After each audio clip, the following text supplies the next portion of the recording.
बिस्मिल्लाहिर्रहमानिर्रहीम। अस्सलाम वालेकुम दोस्तों, उम्मीद है आप सब खैरियत से होंगे। तो आज की जो हमारी वीडियो है वो क्लासिक केस पर है, जिसमें एक्यूज़ड एक एलीट क्लास से है और जो विक्टिम है वो एक गरीब ख़ानदान से है। अच्छा, तो जनाब 19 अगस्त को एक वाक़या पेश आता है जिसमें एक नताशा नाम की लड़की एक मोटर बाइक को हिट करती है और उन लोगों की फ़ौरन उसी जगह पे डेथ हो जाती है। तो ये एक जो केस है ये सोशल मीडिया पे बहुत ज़्यादा ट्रेंड कर रहा है। ये इस लड़की ने जो है वो नशे की हालत में थी या क्या वजह थी, अगर वो मेंटली जो है वो डिस्टर्ब नहीं थी तो उसके पास इतनी बड़ी गाड़ी कैसे आई। अब वो पहले एक पार्क हुई गाड़ी को हिट करती है, एक दो मोटरसाइकिल को हिट करती है और बाद में वो एक सर्विस ले जिस पे 30 या 40 किलोमीटर से ज़्यादा स्पीड नहीं होती, वो 100 किलोमीटर पर आवर की स्पीड पे वो उस पर चल रही थी।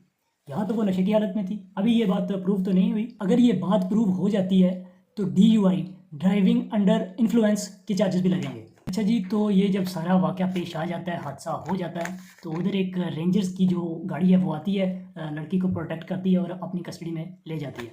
बाकी आगे पीछे वो सारे जितना भी हजूम है इकट्ठा हो जाता है और गहमा गहमी की जो सूरत हाल है वो बन जाती है। अच्छा जी, तो जब इस केस की सुनवाई होती है तो जो इनका एडवोकेट है वो अपने मजिस्ट्रेट को कहता है जी कि इंटेंशन कत्ल की नहीं थी, गलती से कत्ल हुआ है, ये कत्ल ख़ता में आता है। तो इसलिए इस पे 302 की सेक्शन 302 लगता है, जिसमें बेल मिल सकती है, तो काइंडली हमें बेल दी जाए, हमें बेल चाहिए। अब एक और बात सामने आती है, वो ये है कि ये जो लड़की है उसके पास ब्रिटिश लाइसेंस है ड्राइविंग का, तो चूँकि उसके पास पाकिस्तानी लाइसेंस भी नहीं है ड्राइविंग का, तो ये उस लड़की की नेग्लिजेंसी है जिसकी वजह से ये सारा वाक़या पेश आया है, जिसकी वजह से 2 लोगों की डेथ हुई है। ये कोई आम बात नहीं है।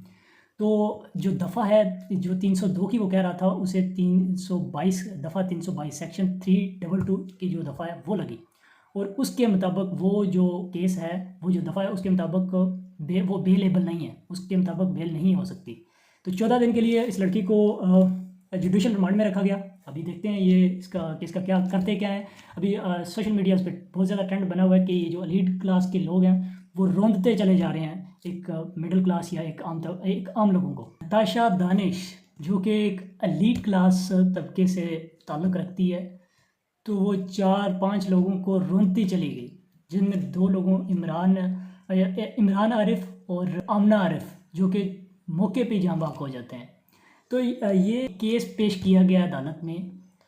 तो उसके जो शोहर दानिश इकबाल जो कि एक CEO है मेट्रो ग्रुप ऑफ कंपनीज़ का, तो उसका कहना ये है कि 5 साल से मेरी जो बेगम हैं वो ज़हनी मरीज़ा हैं, मेंटली अनस्टेबल हैं, तो वो हमसे पूछे बगैर गाड़ी ले गई और ये सारा हादसा पेश आ गया। वो मेंटली स्टेबल नहीं, ये उन्होंने इसे प्रोटेक्ट करने के लिए, डिफेंड करने के लिए।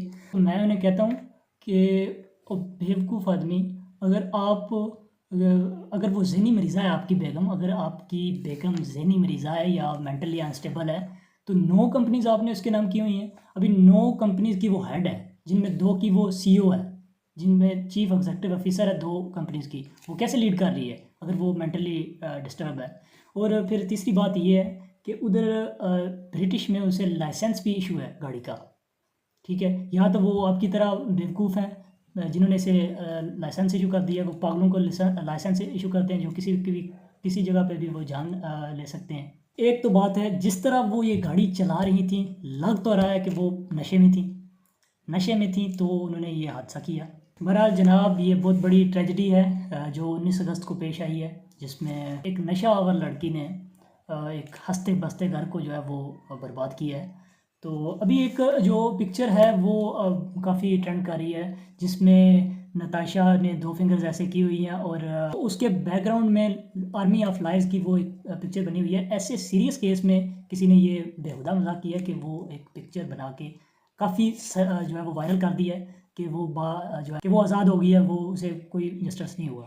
तो अभी ज़्यादातर जो केसेस हैं उनमें 2 बातें होती हैं, एक ब्लड मनी की और एक जो उसे सज़ा मिलती है। सबसे जो पहली बात है उसमें ये है कि जो विक्टिम है वो पैसे ले लेता है और केस माफ़ कर देता है, सारा मामला रफ़ा दफ़ा ख़त्म। मोस्ट ऑफ केसेस में ऐसा होता है कि जो विक्टिम होते हैं वो पैसे ले लेते हैं, सारी बात जो है वो ख़त्म हो जाती है। और जो दूसरी बात है वो ये है कि अगर इनकी फैमिली जो है वो ब्लड मनी नहीं लेती, वो कहती हैं कि जी हमें इंसाफ चाहिए, तो ये लड़की एक तवील मुद्दत के लिए जेल के अंदर जा सकती है। तो वो जानी भी चाहिए। नहीं तो ये लोग जो है वो अपनी पावर का मिस यूज़ करते हैं कि पैसे दिए और मामला ख़त्म, ये या तो इस तरह करते हैं, या उन लोगों को ट्रैप करते हैं, उन्हें जो है वो ब्लैकमेल करते हैं कि हम डराना धमकाना शुरू कर देते हैं, क्योंकि उनके पास तो पावर है। तो ये पावर का मिस यूज़ नहीं होना चाहिए। आज की जो वीडियो है ये बनाने का मकसद ये था कि इन लोगों को कड़ी से कड़ी सज़ा मिले, ना कि ये पैसे देकर जो है वो मामला रफा दफा कर दें। तो मेरी अपनी अदालतों से भी ये दरख्वास्त है कि ये जो एलीट क्लास तबका है इनके लिए रोज़ में कोई तरमीम ना की जाए, बल्कि जो 73 के आइन हैं, जो कानून बने हुए हैं, उनके मुताबिक एक अगर कोई मिडिल क्लास का अगर कोई बंदा जुर्म करता है उसे भी वही सज़ा होनी चाहिए, और अगर कोई एक एलीट क्लास का बंदा जो है वो जुर्म करता है उसे भी वही सज़ा होनी चाहिए। कानून सब के लिए बराबर होना चाहिए, ठीक है। ये जो है स्टेटस कॉन्शियस होकर आप लोग फैसला नहीं कर सकते कि इसे क्या सज़ा देनी है और उसे क्या सज़ा देनी है। तो इसलिए ये मेरा मैसेज है। तो ध्यान से अपनी ड्राइविंग करें, अपनी साइड पे अपनी बाइक रखें, अपनी गाड़ी अपनी बाइक पे रखें, अपने होश-ओ-हवास में ड्राइविंग करें, फ़ोन से इज्तनाब करें। ट्रैफ़िक हादसा पर काबू पाया जा सकता है अगर हम ये बात समझ लें कि दूसरों की ज़िंदगी कितनी कीमती है, अपनी ज़िंदगी कितनी कीमती है और दूसरों की ज़िंदगी कितनी कीमती है। अगर इस चीज़ के इक़दार आपको पता चल जाएँ, तो आप कभी भी केयरलेस होकर ड्राइविंग ना करें। अगर आप भी इस राय से मुत्फ़िक हैं जो मैंने बात की है, तो कमेंट सेक्शन में ज़रूर बताइएगा, ताकि ऐसे लोगों की हौसला अफ़ज़ाई ना हो, बल्कि वो दूसरों के लिए सबक बने कि ऐसा ना हो। तो बहुत शुक्रिया। अल्लाह हाफ़िज़। Thank you.